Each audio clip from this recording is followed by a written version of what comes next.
Welcome to another In Wheel Time podcast, a 30-minute mini version of the In Wheel Time car show that airs live every Saturday morning, 8 to 11 a.m. Central.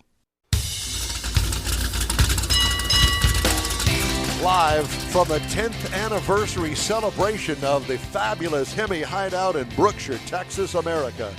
It's the In Wheel Time Car Talk Show. Coming up, the inside, behind-the-scenes interviews with the people who helped create the ultimate man cave, the HEMI Hideout. Mr. Mars drives the Ford Maverick Hybrid pickup truck, and he'll tell you all about that. We'll also have the events calendar and the stories making automotive news headlines. Howdy, along with Mike Out of This World Mars, way down there on the other end.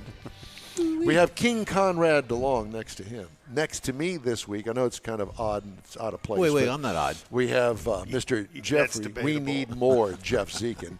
And over to my left, ladies and gentlemen, the fabulous and ever popular, always in demand, chief engineer and chief bottle washer, Mr. David Ainsley. And now you know the story. Making a rare personal Indeed. appearance. Yes, thank God. Can you imagine trying to get this on the air without him? What? I'm Don Armstrong. Where's the camera? There. Where? Oh, it's right there. Okay. Your new name is Pop-Up. Pop. Yes, I am. I am Pop. I became a grandfather. Did I tell you that? No, that's good news. Yeah, I know. Wow. I became a grandfather a week ago, and baby's doing well, mama's doing well, and Grandpa's doing well. Pop-Up's proud as a peach. My son-in-law is big change in life. Yes, Willie has two more. I don't know about that, but we're just going to deal with this one that we got right now and be happy. He doesn't have any. It's the woman that does all the work, Jeff. The guy just has the fun. Jeff doesn't get out much. He's a drummer. That's it. Okay. And proudly so. Yeah. Do you have any gigs this weekend, Jeffrey? I'm going to play a week from tomorrow. Week from tomorrow? Yeah, we're going to do a little jam Over session. the county line? Yeah. Okay. Yeah. Very nice. Well, this all wouldn't happen if it weren't for the guy that owns, runs, and has manipulated all of this stuff around us. His name is Mr. John Hovis. John, thank you for inviting us, and it's good to be out here with you today. The big celebration starts at noon. It's a private event, and we thought, let's go out there and harass John on a day, crash the party, and we're just going to be here just to annoy you for the entire time. Yeah, well, you're trying to get set up. Well, I think you guys know better than that. You're a big part of what HEMI Hideout is, and we appreciate the being a part of In Wheel Time and the friendships that we've all developed, and really that's what today's all about. I know. So. Guess what? And if you wouldn't have a sound system if it weren't for this guy here. Isn't that the truth? Yeah. For many people put this together like anything you do in life. No one does it by themselves. Mm-hmm. It takes a team like your team here. I can't believe that it's been 10 years. Yeah, I know, it's gone by quick. Uh-huh. We were young men back then. Certainly younger, that's for sure. Bill Seitz brought me into this. What do you call this? Some sort of a club. Without the club, it's it's a man cave that got out of control. Yeah, it's a man cavern. Right. It is a man city. So, before we get into all of the good stuff that I always like to talk to you about, we're going to have some guests that you have lined up for us, and one of them, I understand, is the designer of this place. That's right. He's a young man. He was 24 years old, right out of the University of Texas, the architect that did the design work, and I thought, wow, okay, I'm going to do the project of my life, and here comes this kid, but look what he created. I think I met him when we did the video shoot in here. You probably did. It's been a while since he's been here, but he'll be on the show, and he's a great young man, really moved up in the world. And does he still work for the same company? Works for the same company. He's out doing his own thing now. He's starting to build his own homes, and outstanding young man. So it was a company that you contracted, and I think they're out of San Antonio? That's right. They moved to Bernie, Texas now, Texas Timber Frames. Texas Timber Frames. What a good part of the country, too. Yeah, right. Bernie, oh my. Right. Yeah. And so we're going to talk to him about all of the construction of this place, how it started from the beginning, and your desire. And so we can talk about that. Yeah. How did you, Did you envision this prior to it being built, or you just said, I want to have a man cave and I want it this big? We knew how big we wanted to do it, Don, because we want to have 2 cars in each bay, and we had so many cars. And so Bill Seitz and I sat down. We talked about how long, how wide, and the initial floor plan. And I wanted to do a wood structure, but I wasn't really sure. I didn't know this is a scissor arch timber frame. I didn't know what that was, but we looked at a book of things they've done, and we kind of got an idea from another picture. So I want to kind of look like this. And I didn't know it was going to end up being 5.5 stories tall. I thought, man, my wife will kill me for sure this time. 5 story? Yeah. Wow. Honey, this is not the shed that you told me that you were going to build for right, the lawnmowers behind the house. Yeah, right. It just kind of slowly went up, so Diane never really said anything. I thought, when she sees this thing next to the house, she'd come have a cow. But it was really kind of some stupid luck, because with the height of this thing helped us decorate it in a way I really didn't know how it was going to look. We thought it was going to look cool with all these signs and cars, but because of the height, it really was stupid luck. But, John, you didn't have all of these signs in here when I first met you, right after you opened the HEMI Hideout. That's right. We started off with 280 signs. We started collecting when we started to build HEMI Hideout about 12 years ago. And when we finished, we had Where did you have the signs? They were in someone else's hands. Oh, they were. So you bought them. And as we're building. Yeah. And so you said, just keep them and I'll let you know when I want them. Well, I collected them into a warehouse, and then when we've got done, we started hanging them up. That was 280 pieces we put in, and everybody thought it was full 10 years ago. Now there's 4,000 pieces in here. We're halfway done. Wow, just to get something in the door is one thing, and then it's interesting. Your scaffolding and scissor jacks and everything. Yes. Wow. Yeah. Well, and to hang as much as you have here and to plan ahead that there's going to be more, you had to strategically put certain pieces in certain locations inside the building, knowing there was going to be more to follow. That's true, but your initial setup, we wanted to kind of spread things out and cover everything up the best we could, and now we've got this gigantic Mack truck Bulldog coming, and it's huge. It's 13.5 feet wide, 11.5 feet tall, porcelain neon. We're going to put it on this back wall over here, and so 4 or 5 things are going to have to come down to put that Bulldog, and then we reconfigure again. So it gets cozier and cozier, but when people come in, it's like a sensory overload for people. You guys are used to it, but when someone first comes in, they walk in here, and you'll see on their face, they're like, what in the world is going on here? I noticed there's a space on this pole right here is empty, so you need to maybe put a little place there. Yeah. Jeff, you've got vision. Like none of these guys. You've got vision. I'm thinking an in-wheel time logo. Oh, that might work. Yeah. Maybe in neon. There you go. On the air. Work on that, Mike. On the air, yeah. I think that there's a few of those around. Live on the air. Live on the air, yeah. In wheel time. We'll have to work on that. So what possessed you to get these particular signs? Because not all of them were in the condition that we see now. That's correct. We try to buy condition and rarity now. At first, it was just get the walls covered up, decorate it, and now we're taking things down, and we're on the hunt for the really good, rare one-offs or 10 or less, really rare pieces, and that's the goal. And we're going to have the guy on, I understand, that helps you do these auctions and guides you, kind of. Would we call it that? The guy that's on your list there, Don McCoy, he's actually helps us with auctions here for fundraising. He's not involved in the sign thing. Now, the next guest, Otto Doris, he is a sign professional. Yeah, and he's going to be on with us at the 9 o'clock hour. That's correct. It's 9 o'clock Central Time for you worldwide viewers of our show. We do have a worldwide viewing audience. Okay, good. Which is a scary New thing. Zealand and Australia. Really? Poland. Excellent. Love it. Correctional facilities. Okay, right. Yep. Don's relatives. Yep. Those that are still left.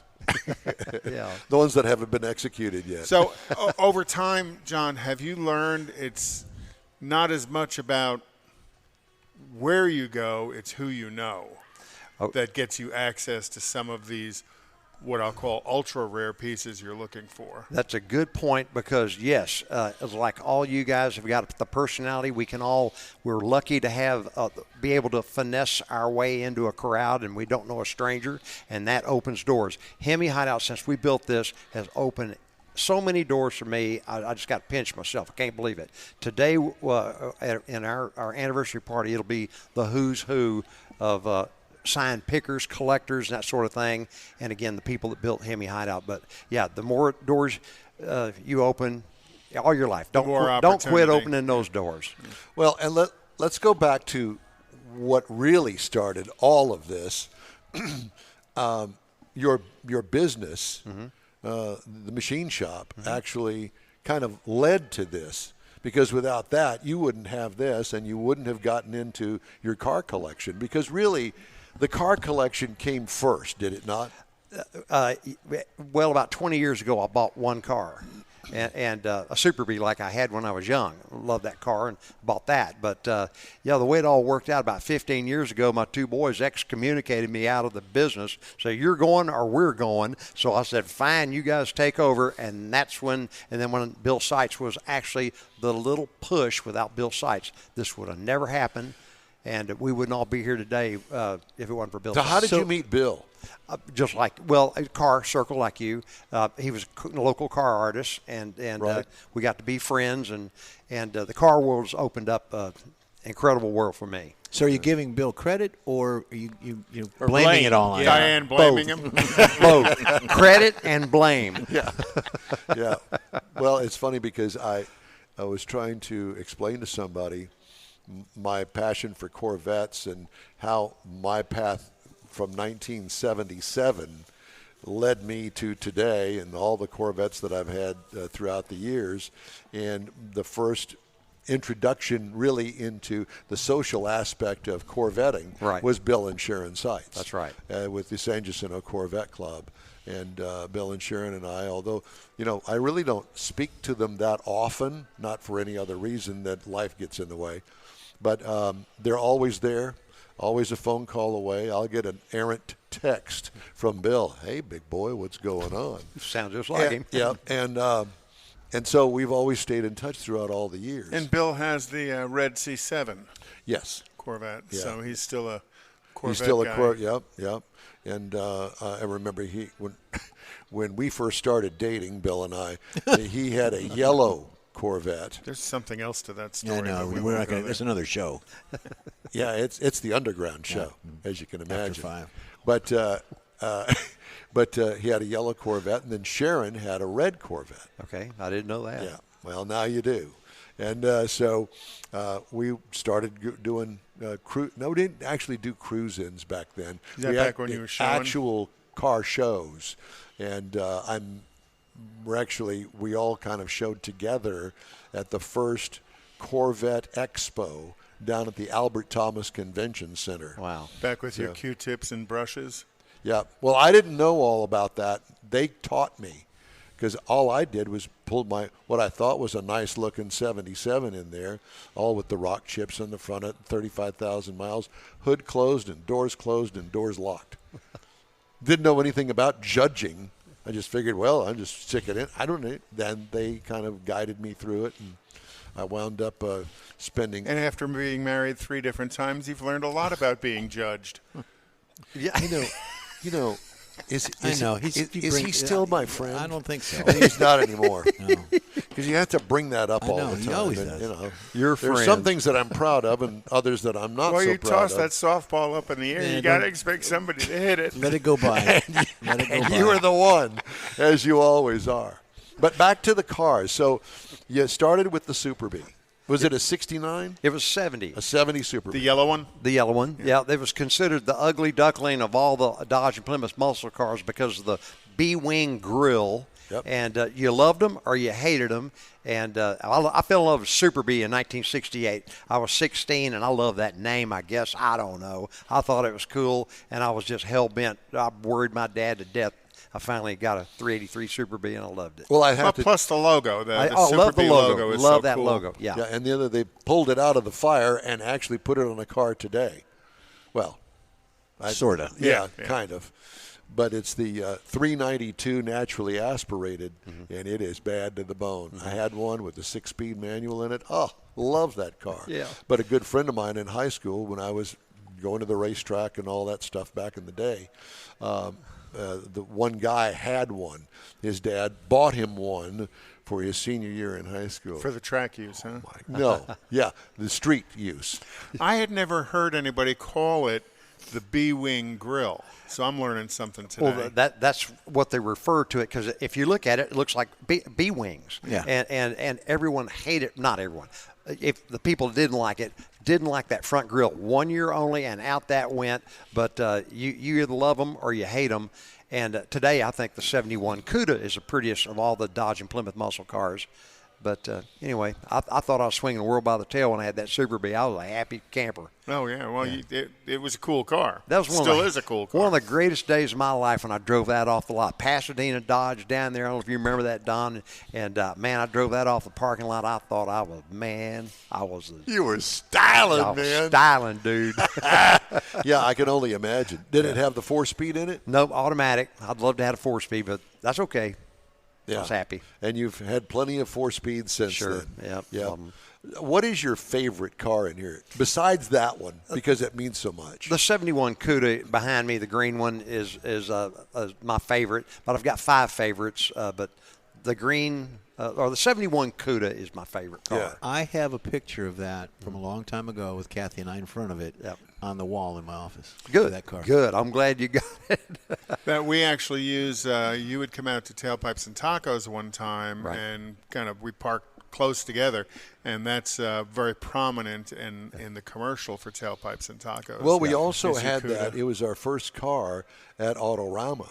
That's right. John was kind enough to loan that to us, and boy, all the looks that it got. But it's not stock by any stretch of the imagination. No. It's a tubbed-out car. Yeah. What kind of motors it got in it? It's got a 528 all-aluminum Indy cylinder head engine. It's like 740 horsepower and 5-speed overdrive. It's got all bells and whistles, all resto-modded out.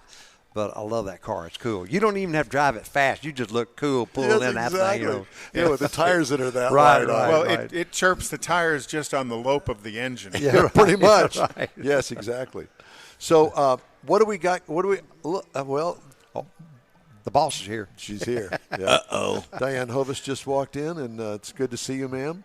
Welcome to the celebration. Yeah, I'm sure that you're a part of this as well. A good part, no doubt. Did you know we were coming? Okay. Did you? Just making sure. Yeah, right. Yeah. So what do the guests have to look forward to today, John? Well, basically, it's a celebration of everybody that made it what it is, including you guys. So no initial agenda, just like-minded people and the people that – the camaraderie. The camaraderie and again, everyone that put this together, like you guys, part of that team too. And a lot of those people that started at the very beginning, yes, and haven't seen what it's progressed to, it's going to be pretty eye-opening for them as well to see. Well, I remember when it was just an empty wood building, and now look at it today. Sure, and we're going to have pickers that have brought things here. This wouldn't be what it was without them. Collectors that have sold us stuff, old-time collectors that sold us stuff. It's going to be full of people like that. So just recognition and just a good reason to have a party, 10th anniversary, and camaraderie. What all about. Well, one guy that comes to my mind that's no longer with us, Scotty. Man, I wish he was here today. Yeah, well, he's here in spirit. Yep. Because what a great guy, friend of yours, and when I found out that he had left us, I thought, John's gonna that's gonna touch John in a way that, yeah, I know that's a tough one. Touching me right now. Yeah. Well, I mean, I had to bring it up because, I mean, he was part of this place. Oh, indeed, he loved it. Years. He absolutely loved this, and really wasn't a car guy until he got involved with us, but. What a great guy. Yeah. A real personality and a fun guy to pick on. He's the most naive 72-year-old I ever knew, and we could feed him all kinds of bull. He'd believe it. Just had a lot of fun with him, pulling his tail, and certainly that guy was a fixture here for sure. Yep. We need a guy like that. Well, apparently I'm it. We got Don. Don's fun to pick on. Yeah. I was thinking of Mike. Got lots of material to work with. No, I was thinking of you. we pick on Mike because he's just an easy target. Yeah. But A moving target, but easy. yeah, that very much so. But well, thank you so much for inviting us. We really appreciate it. And actually, I got the phone call from John. It says, "Hey, I want you guys to come on out." I said, "Well, you want us to do a broadcast?" "Well, if you want to do a broadcast, okay, but come on out for the celebration." I said, "Well, why don't we do both? We'll do the show out here to recognize and celebrate the 10th anniversary of the HEMI Hideout, and then we'll stay for the fun and laughter afterwards." Please do, because you're going to meet some incredible people. If you spend the time just to talk to anybody in here, you're going to get a great conversation. There's going to be some characters in here that'll test your skills. My skills? Oh, yeah, buddy. Oh, yeah. Well, I learned something about your relationship with Bill Petrovic today that I didn't think that really existed, but apparently it does, and it all started with some fishing trip. And, well, I won't get into all of that. Let's don't even go there. Yeah, but it's good. I'll tell it off the air because we certainly can't tell it on the air. Oh, boy. Yeah, there's that. Can't be recorded. All right, so we may pull you in a little bit later on, but for now, you're done. Thank you guys so much. Thank you. Thank you, Thank because I you. know you got stuff to do. Okay. All right, appreciate it. John Hovis, Mr. HEMI Hideout Awesome. himself. Mm-hmm. Hey, I want to remind everybody that if you'd like to get in touch with us here at the In Wheel Time Car Talk Show, shoot us an email. The address here is info@inwheeltime.com. Time now for the events calendar, and boy, I'll tell you what, things are heating up. The weather's turning pretty nice. I understand it's not going to stay that way forever, but we've had a really nice spell, a spat of nice weather here It was a in little Houston. cool this morning. It was, and Yeah. it's supposedly next weekend is supposed to be cold, but it's only March. Okay, the car makes more horsepower when it's cold. I understand. So the events calendar, sir. So there is, and I brought this one specifically for Ryan, there is an Infinity meet at Brazos Park East, but it's in Waco. Oh, well, that's a nice drive. And that's this afternoon at 4 p.m. Well, if he leaves now, he'd be there in plenty of time. And then also later today is the St. Charles Youth Ministry Car Show in Nederland, Texas, trying to get more and more of the Golden Triangle stuff. Nederland. The Dayton Cruisers. Wait a minute. We just can't let that pass by. I was kind of You're thinking talking about might. Nederville, where Mike lives? Nederland, Nederville. Well, you didn't bring it to Hooterville. everybody's attention like that. Well, He just did. we just did. Okay. Thank you. Diane's passing out breakfast. And then Mochas and Mopars at the Starbucks at Lake Woodlands Drive up in the Woodlands, which is very close to where I'm working now, Oh, very good. right there in a Hughes Landing in the Woodlands. Where are you working? Hughes Where are you working? I work for an insurance company. We do aftermarket policies on cars. I'm a claims administrator there now. Called MasterTech is the aftermarket policy. Were you going to say something, Mars? You waving your finger. That's some good stuff. It is. Very different. Really good. I don't know what this is. Is this a kolache? No? Well, It's delicious. it really is. Very good. Anyway, And continue. then Classic Cars at Brazoria Cruise-In this evening at 6 p.m. at the Lubies on West Lakeway in Lake Jackson, Texas. The Brookshire Brothers Cruise-In Montgomery, Texas is tonight at 5 p.m. The 6 p.m. tonight is the Wharton Cruise Night at the Domino's Pizza. And then tomorrow is the car meet at Willis Discount Furniture. What you talking about, Willis? Willis, Texas. Cars and Coffee at Noe's Cafe, and that's in Spring, Texas. Clutch Bar Meet off of Washington Avenue is Monday at 7 p.m. Also Monday at 6 p.m. is the car show at Saddle Creek Amenity Center, and that's up in Georgetown. That's it. Last one is the Tomball Rotary car show at Parkway Chevrolet, and that's this afternoon. Cool. And that's it. Thank you. Well, I'm trying to swallow my kolache. I'm waiting till the break to eat mine. Okay, that's a good thing. Don't Mars, rush it because it's really, really good. It really is. And I was waiting to go to Mars with his mouth full to do the review, ladies and gentlemen, of the Ford Maverick Hybrid. Yeah, I had. It's kind of unusual to get. Don't tell me you've got some other kind of car this week. Or No. It's just kind of unusual. So we had the Maverick trimmer, which is basically a regular Maverick. Maverick. Yeah. And then we had the hybrid come in here behind it. So it's not very often we get to do that. But the trimmer Maverick is very off-road centric. It's got a lot of things we talked about there. And this is a different trim level. That was an XLT, and this is a Lariat. So the Maverick comes in 3 trim levels, the XL, the XLT, and the Lariat. So we went from the mid-trim to the upper trim. And it, again, a little more softness, a little more luxury. It's not so off-road centric, but it is still part of the first gen of the new Mavericks. Came out in 2022, so they're not making a lot of changes in them yet. It is a compact pickup. Ford says 5 people will sit in the back of this. Now, this Lariat trim happens to have a fold-down rear console with cup holders and stuff in it. And if you sit back there, if you can find a place to put your feet, I'm thinking you probably could get 5 people in there, but you better be all nice friends. 4 is a pretty good fit. So we're laughing at you, Morris. I wouldn't doubt that. But so to kind of, again, the sizing of it, the F-150 is the full-size truck. The Ranger's mid-size. So the Maverick comes in as a compact underneath that.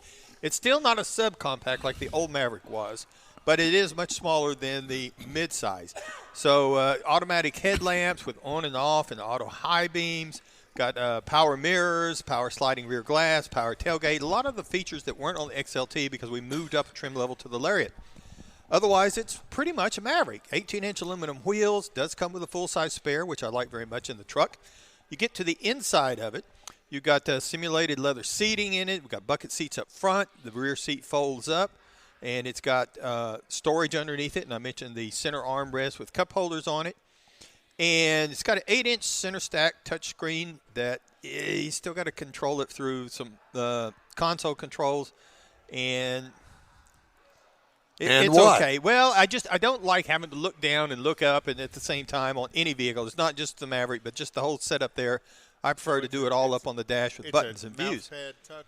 Yes. Your microphone's not on there, Conrad. So it's but this is where you're going to find your convenience controls, your rear view camera, your Ford Copilot program.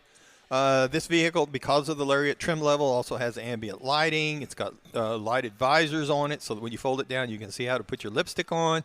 Got carpeted mats. All part of the He's and your talking lipstick my looks stuff wonderful, now, isn't yeah, he? yeah. Hey. All part of that Lariat trim level. Now, here's where you get into the big differences between the Mavericks. This is the 2.5-liter hybrid power trim. Now, you can get this on all 3 trim levels. We happen to have it on the Lariat, which is the front-wheel drive. Together, it puts out 191 horsepower, torque 155 pound-feet. It's backed by a CVT. Now, the 2.0 turbo that we talked about had an 8-speed behind it, but this is a CVT. It's rated to tow 2,000 pounds.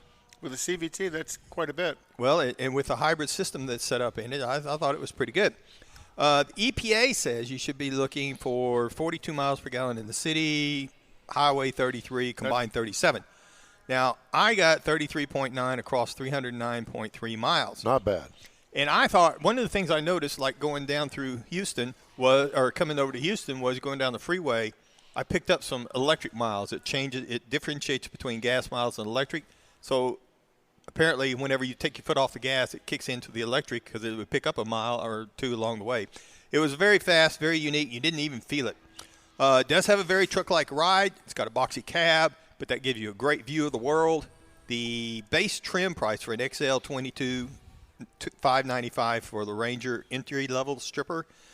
Base model for a Lariat, $29,450, and the as-tested price is $36,915. And again, I went out on the Ford website and built this because the Monroney is a pre-production Monroney. So that's actually what a customer would look at on the website. And for those that don't know, a Monroney is the window sticker. Oh, my bad. Yes, the window sticker. Very good. Yeah. And that's my review. Mike Monroney. Yeah, it's my cousin. But that's my review of the 2023 Ford Maverick Lariat Hybrid. And over in Nederland, you're allowed to marry your cousin. Well, that's always the question, you know, if a husband and wife get a divorce, are they still brother and sister? But you never know.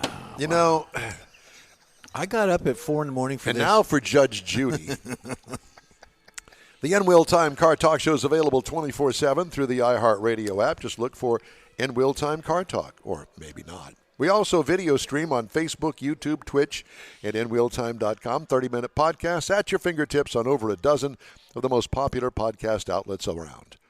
The In Wheel Time Car Talk Show continues right after this quick break.